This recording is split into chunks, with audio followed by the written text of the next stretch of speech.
Hi, good afternoon. Today is October 6th, 2025, and it's 4:50 p.m. U.S. Central Time.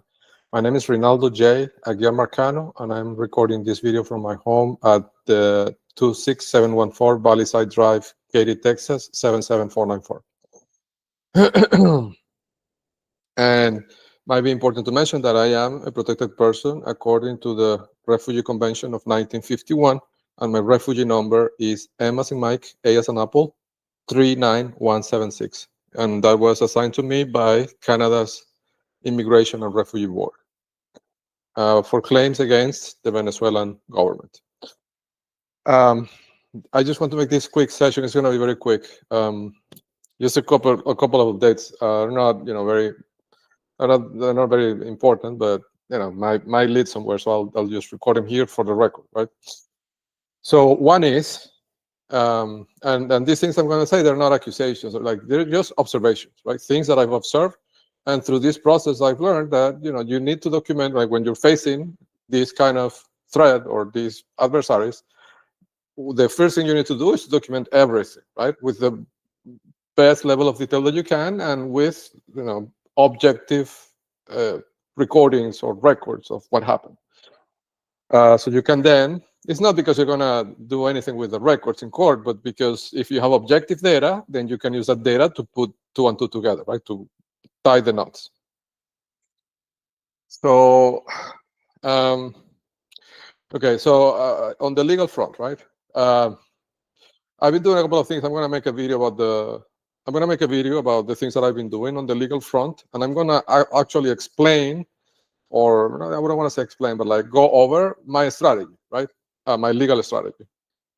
So I'm going to do that soon. But in the meantime, I'm going to say something that I observed that seemed a little bit odd to me, okay? And again, this is not an accusation, it's just an observation. So during the legal developments, I've known for a long time that Morgan Rivera Heibner, I'm going to use her full name because she uses my full name, right? So now, from this point on, I'm going to start using her full name for everything. So her full name is Morgan Rivera Heibner, right? Actually, Morgan Tyler Rivera Heibner. So I've known for a long time, right, that she is committing fraud against the court by misrepresenting the rulings, right? Like I've known this for a long time, right? But I just didn't act on it before because I wanted her to commit more and more and more to that position to a point where she couldn't get out, right? Which I think is where I have her right now. And there's so much evidence that she's been doing this intentionally that she can't get out of it, right? So at some point, right, it occurred to me to request the record, the transcription from the hearing from the court, right? So I could use it, but I also got information from the informant about something that could have happened to that record. But I'm not going to talk about that in this session. But what I want to talk about is that when I requested the transcription, right, I got an email back from the court reporter, and with an invoice, right? And she told me that once I paid the invoice, she would send me the transcript, and it would take 14 business days, so basically 3 weeks to get the transcript. Right? So this makes it basically unactionable because the whole temporary orders were for 6 months, and 1 month has already passed. So by the time I get the transcript, I can't do really anything with it, right? I mean, from a legal point of view, right, in these proceedings. I can do something with them, with the FBI or with some other authority, but not with the court, right? But anyhow, so it seemed to me like a move to like a stall tactic, right, to make me not request the transcripts. But anyhow, I was going to request a transcript anyways, right? And then in the invoice, it says that you can pay using Zelle, which is a payment system that many banks here in the US subscribe to or offer to their clients. Or I could pay with PayPal or, all these platforms that are controlled really by these people. So the first thing strange that happened was that every time, so I tried to do the payment with Zelle twice. And every time I tried, my account at Zelle within Chase, which is my bank, got locked out. And not only the Zelle account, also the entire Chase account got locked out. Like every time I tried to make that payment. It's just an observation, right? I'm not saying that Chase deliberately prevent me from making the payment. I'm just saying what I observed, right? This is a factual observation of something that happened, right? And I can prove that it happened. And it happened twice in 1 hour. So I tried 2 times within the same hour. The 2 times the payment did not go through, and they locked my entire Chase account. Okay, it could be, a suspicious transaction, but it shouldn't be, because this is a government entity, right? I mean, I never worked at Cell, but if I was designing that system, one of the signals I would use would be, is the recipient a government entity? If it's a government entity, I would trust the transaction, right? I mean, I would give it a trust score higher than any other transaction, because it's the government, right? It's the US government. So that seemed up to me, right? That being in a government entity, the transaction got rejected twice. And then I tried, so that was with Cell. And then I tried with PayPal, right? I logged into my PayPal account, which I've had for years, right? Maybe 15 years. Never had a transaction decline on PayPal that I can recall of, right? I tried to make the same transaction, again, account locked. I cannot even log into the account now, right? So, it's strange, right? That 2 different platforms, when I'm trying to send money to pay for this specific transcript, which are damning to the network, right? Damning, like those transcripts are a nuclear bomb. Either way, right? If they change the transcript, it's a nuclear bomb, and if they didn't change the transcript, it's a nuclear bomb, right?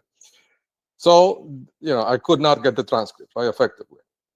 Okay. Then, it occurred to me to look into, because she sent me the invoice and I copy pasted the address. And then I started looking at it, right? And this could be the cause. I don't know, right? I don't know which one of the 2 things is, but maybe one of the 2. So the other thing I noticed when because this looks so strange, I digged into the address that I was trying to send the money to. And when I realized this is a personal Cell address, right? So on the Cell case, it's a personal account on the name of the court reporter.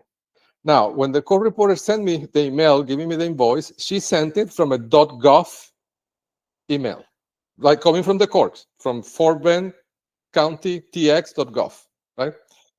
So she sent me the email coming from the court, the official .gov email, but the invoice has an address that it's a payment address for a personal account. It's not even a business, and let alone a government.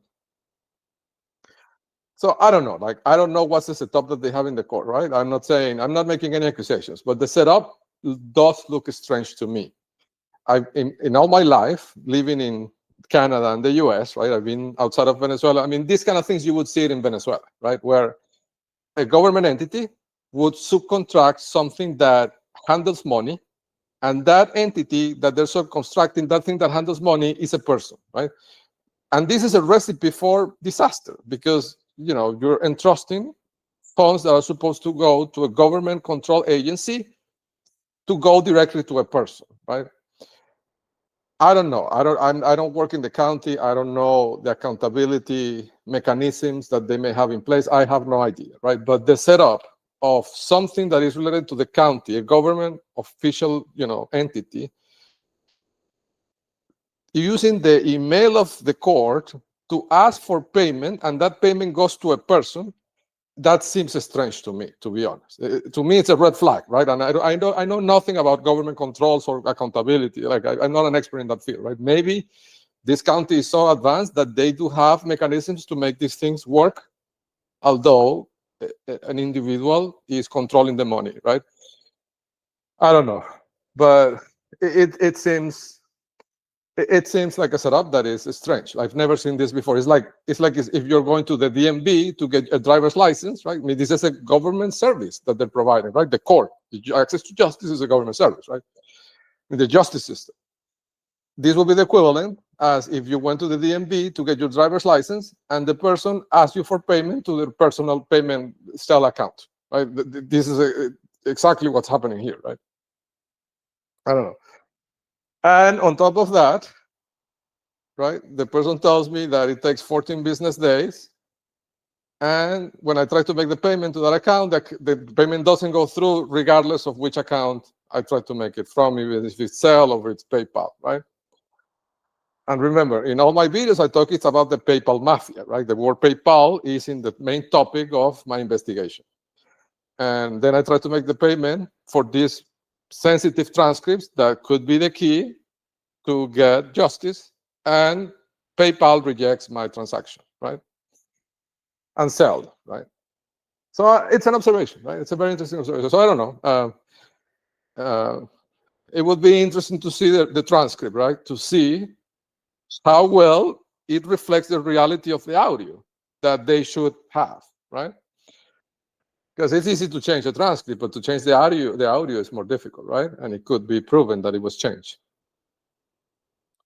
So anyhow, that's with the payment platforms and the court reporter, sorry. The other thing I want to talk about quickly is about the Sunday cat. There was a cat on Sunday. Let me show you. Let me share my screen with you real quickly. So yesterday was Sunday, and I went out with my son and my former partner, and and we went to this place. Let me show you.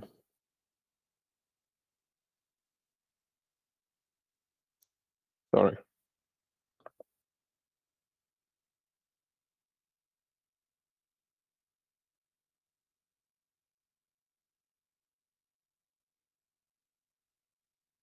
Okay.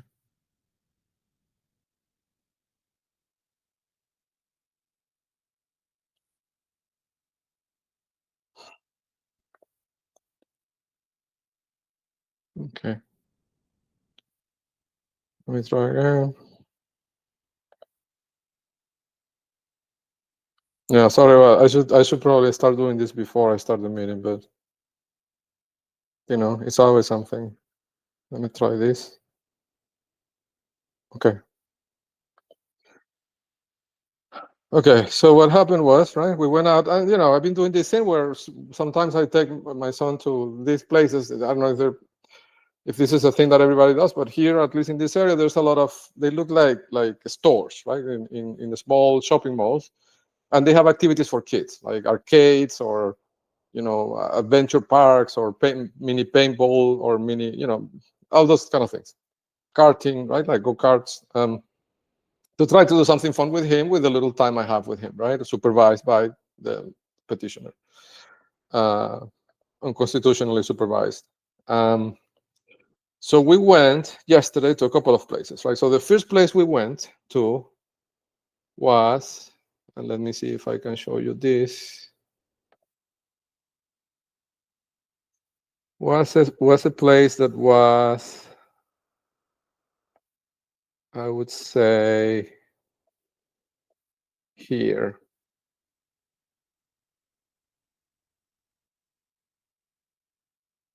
Let me see.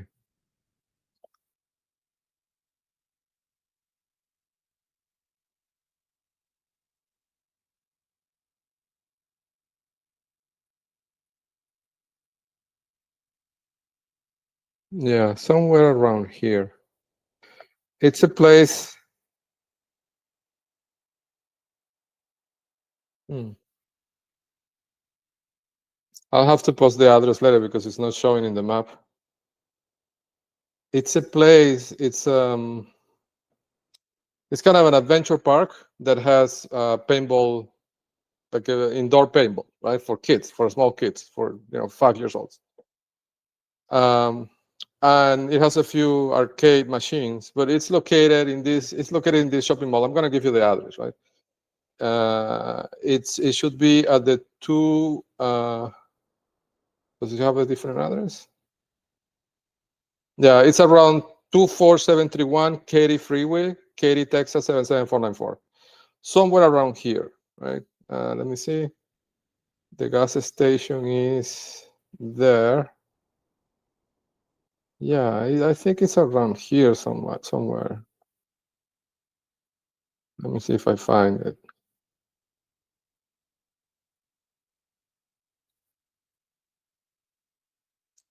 Yeah, it's somewhere around here. It's close to. I'll post it in the notes. Okay, it's close to 2431 Katy Freeway, Katy, Texas 77494. So while we're there, a man comes in He was white, around 5'11", maybe 6'0", thin. I would put him 170 pounds, a little bit older than me, maybe 40, 49, maybe 50, right?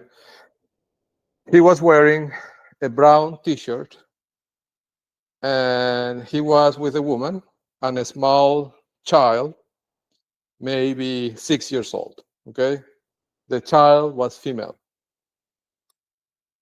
And he got, again, close proximity to me, very close, less than 2 feet from me, right? And I was where I was with my son, like he was in that area, and I want to be cautious. Like it's not like everybody that gets close to me automatically is an angel, right? No, but hear me out, right?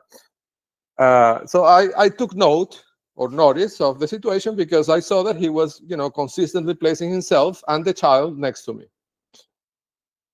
So anyhow, I did my thing with my son and we left, right? And then we went to main event where Sebastian works part-time or, partial time.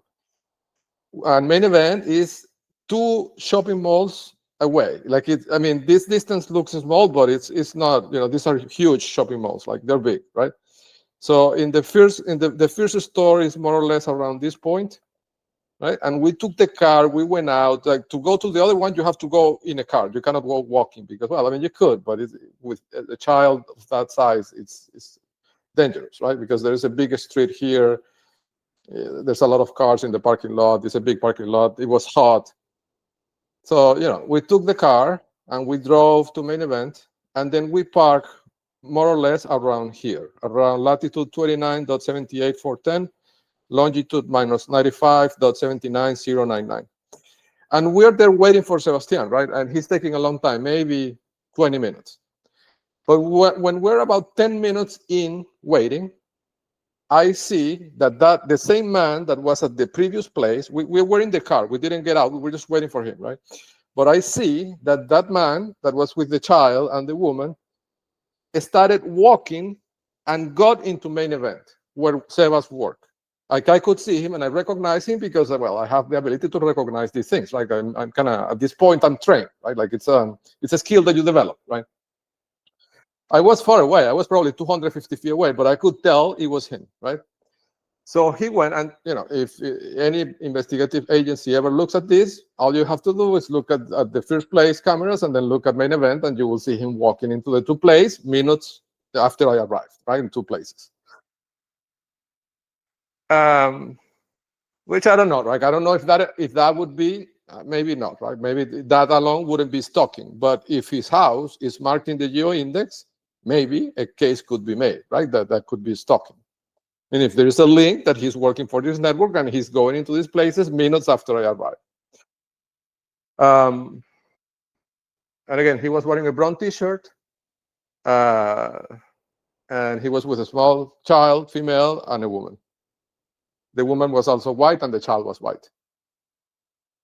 So, it's another instance of this, in those things when I'm outside trying to do something with my son, one of these men that appear, well, I'm not going to say that appear Russian, but they're obviously not Chinese and not Venezuelan and not Iranian, right? And they're white. So it could be the FBI, right? I also consider that possibility. But I have to tell you, and this is documented in the book, I trained models months ago that I'm not going to claim that the models identifies FBI agents, right? I can't identify FBI agents, but I can identify people that behave like intelligence people that are not part of the network behaviorally, right? So I know because I trained those models, right? I programmed those models. So looking at the way these people behave, like the one in the park, the one in the one in the park, this one yesterday, right? In these 2 stores, I wouldn't think that they are FBI, right? And they're white, they're not Venezuelan, and they're not Chinese, and they're not Iranian, right? So I have to think they might be Russian or Eastern European at least, right? So I'm mentioning that because of that. And it occurred to me, and this is a theory, I don't know if this is the case, but it occurred to me, sorry, I have to go, but I think the play is with the children, right? I think they want to make some claim. This is a theory, but I think they may want to make a claim that I'm endangering those children, or that I have an interest, an inappropriate interest in the children. And I say this because in all these instances, there's always a small child that is female, never a boy. It's always female. And also, remember, there was an instance in the preschool where one of the officials of the preschool, one of the employees, high ranking, I don't know if it was the principal or sub-principal, I don't know exactly what's her role, but she got me into the principal office and she started complaining about me recording children with the car, with the call mobile, right? So maybe what they want to do is create some sort of a claim about inappropriate recording of minors with the cameras on the car, right? Because that would accomplish two goals. It would discredit me, create a legal problem for me, and at the same time say that I have the cameras in the car not to record spies, but to record children inappropriately, right? I mean, it could be, right? It's just a theory, but as I said the other day, right, when I debug software, I see things that could check all the boxes. Like, why would they be doing this with all these agents bringing children close to me, and all the children are female children? Like, it could be that it's illegal. They're looking to open a new legal front, right? Given that the previous legal fronts miserably failed, and I'm destroying them in the legal field. So I'm gonna stop this one for now because I have to go pick up the child. But you know, I'll make another video later with you know, with my legal strategy and thoughts on that. Okay. Thank you so much. See you on the next one. Bye.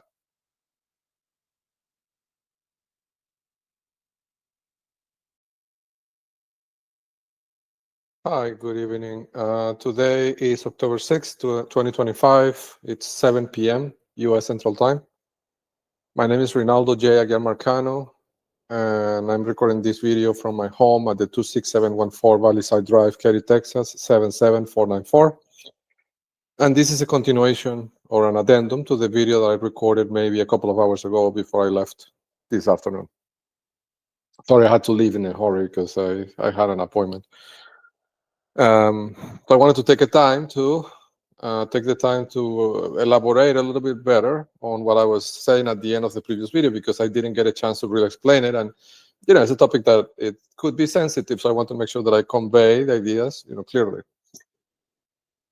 So the observation was that over the last week or so, they've been doing this thing where they bring a man, Caucasian, in all these occasions, plural, is always a man, Caucasian, more or less around my age, that could be Eastern European or Russian, and is always in the company of other adults that could potentially be witnesses, right? I think that's the purpose. Like, they're creating situations where they would be a witness to corroborate what the man is going to say. And the man is always carrying a small child that is female, right? Carrying or walking with the child, right? But they position the man and the child next to me at very close proximity, less than 2 feet, right? So it occurred to me that maybe what they're trying to do is fabricate a narrative, right? Like for another legal proceeding, given that the previous two failed. Fabricate a new, because that's the only thing they know how to do, right? Like how to fabricate legal proceedings and things that are not real to harass people, right? So it occurred to me that maybe the narrative that they are thinking on is that I have recording of children, right? Like to kind of fabricate some sort of charge of, because I have the cameras in the car, right? So I think the real objective is twofold, right? Threefold, I think. One, to discredit me, right? To label me as a monster. Secondly, to seize control of the recordings of the cold mobile where all their agents have been recorded for the last 2 years, right? By legal means, and seizing the recordings and destroying them, right?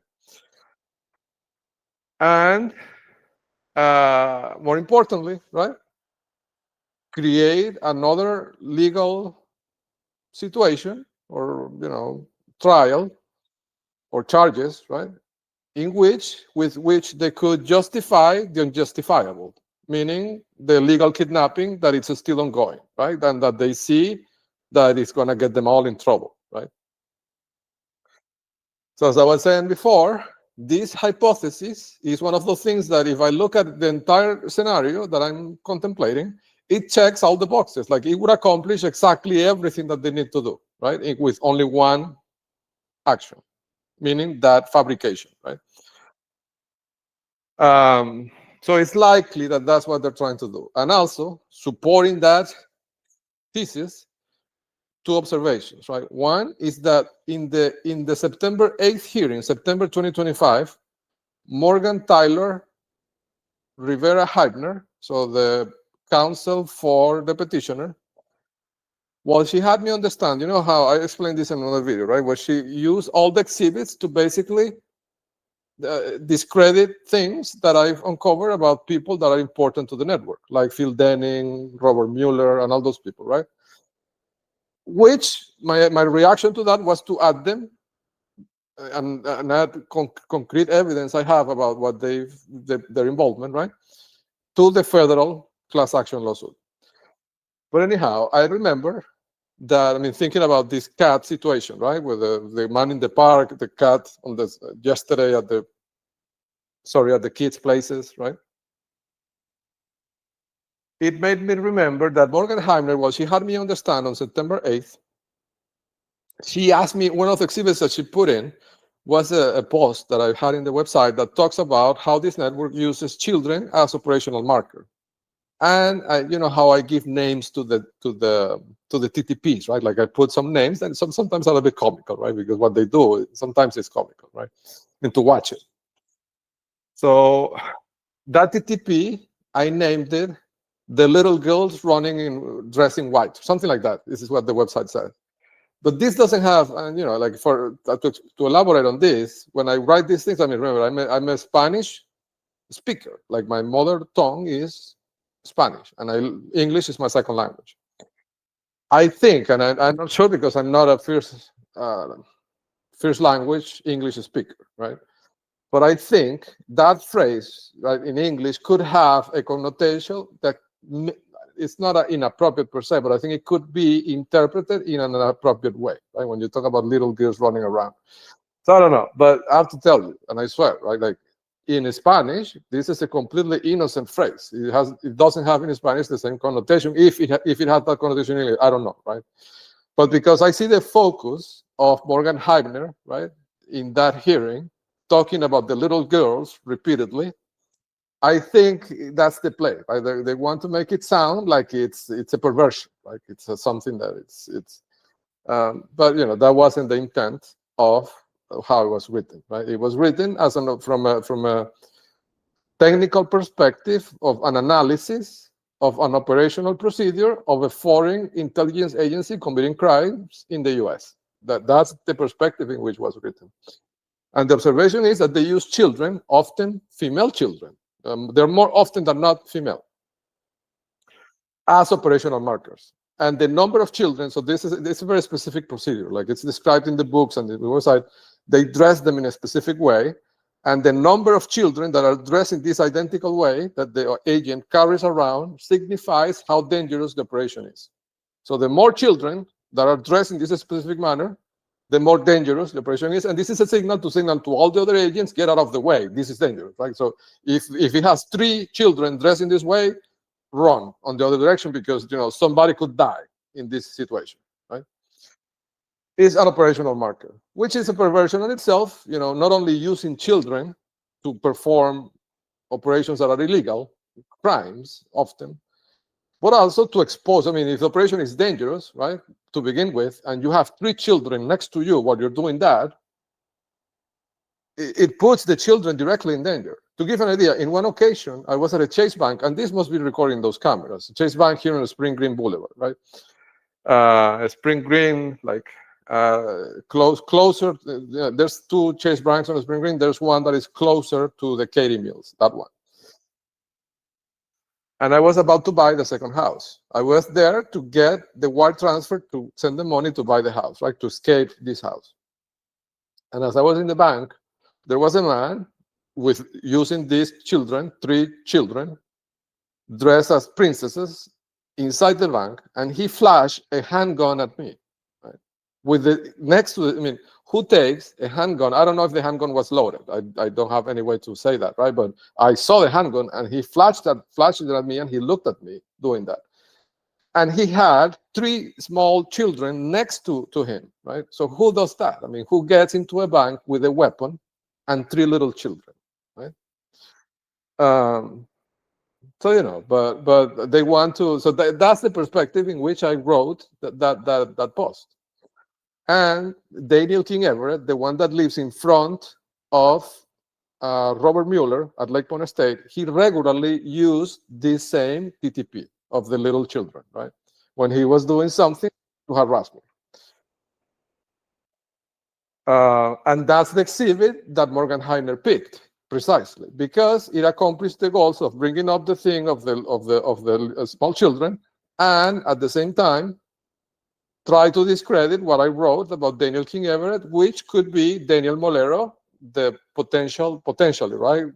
According to my current state of the world, my theory of how this thing works locally, who could be Jenny Espina's boyfriend or husband, even, right?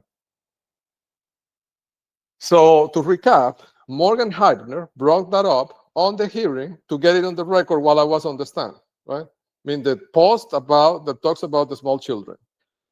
The subdirector or the curriculum coordinator, I don't know what her title is, but she got me into the principal office at Marcello's preschool, the British prep school, and she started complaining. She said, she made an ambiguous comment that really has no legal, she said that some parents, without identifying the parents, had complained that my car had cameras and that they were concerned that their children could be recorded on the cameras. Which, if you think about it, every Tesla vehicle and all the surveillance vehicles of Diosdado Cabello in Katy, which are more than 20,000 vehicles, all of them have cameras, right? They're mounted behind the rear view mirror. It's visible. They look exactly the same. It doesn't matter how old the car is. The camera looks exactly the same as a Tesla camera. It's the same design. The camera is a little bit smaller, but it's the same design. All the cars have these cameras, right? And they're recording everybody, including children, 24/7 on every single corner. But, they complain because my car has cameras. This is what I talked about the other day, the TTP of interpreting the law in a way that hurts their adversaries, but they ignore the same law when it applies to them. The same thing that they do in the court, where, the court tells me that I need to give proper notice to Morgan Heidner, but she never gives me more than 12 hours notice, right? 12, 15 hours at the most, right? She files the documents 12 hours or 15 hours before the hearing, and the court doesn't say anything to Morgan Heidner, ever. Even if I file a motion complaining about that, right? The court doesn't say anything. But in my case, the court miscategorizes my notice, which is a notice, it's not a motion. I'm just unilaterally giving notice to the judge. They miscategorized it as a motion and then told me that I had to give her proper notice. It's the same pattern, right? It's the same principle. But anyhow, the point I want to make is that both Morgan Heidner made a comment on the record about the small children. This official or employee of the school also made a comment about small children. And now, all of a sudden, all these East European, potentially East European, right, white Caucasian male, are always approaching me at less than 2 feet away, carrying with them small children that are female, and a witness or multiple witnesses, right?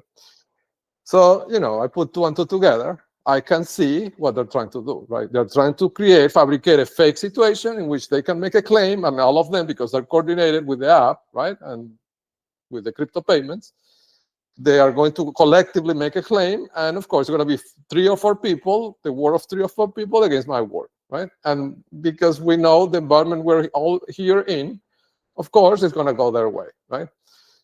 And with that, they may be able to get control of the recordings, which they must be very concerned about, right? Because it's 2 years of recordings, everybody, all the plates, all the houses, right? And it's a RICO enterprise, right? So they're all going to go down on the same boat. So they are desperate to get the recordings. That's what it is, right? And at the same time, discredit me and discredit what I've my work, what I've wrote about. Right? So that explanation, that hypothesis, does check all the boxes of why they're doing this, right? But again, it's one of those things that when you know what they're trying to do, it's not effective, right? Like it's like the thing with Morgan Heibner, right?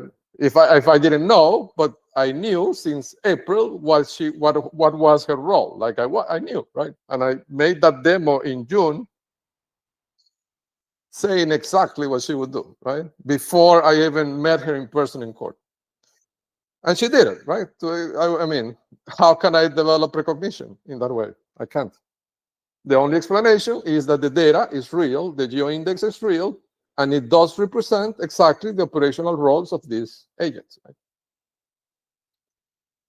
So I wanted to kind of elaborate a little bit more on what's my theory about these cats getting close to me, following me, and getting close to me at close range. Right? That's probably the objective. So yeah, I thought that it would be a good idea to extend the previous video to elaborate a little bit more on that. So I'm going to close this video, and then I'm going to record something about other updates that I have pending. Okay. Well, thank you so much for your time, and I'll see you on the next one.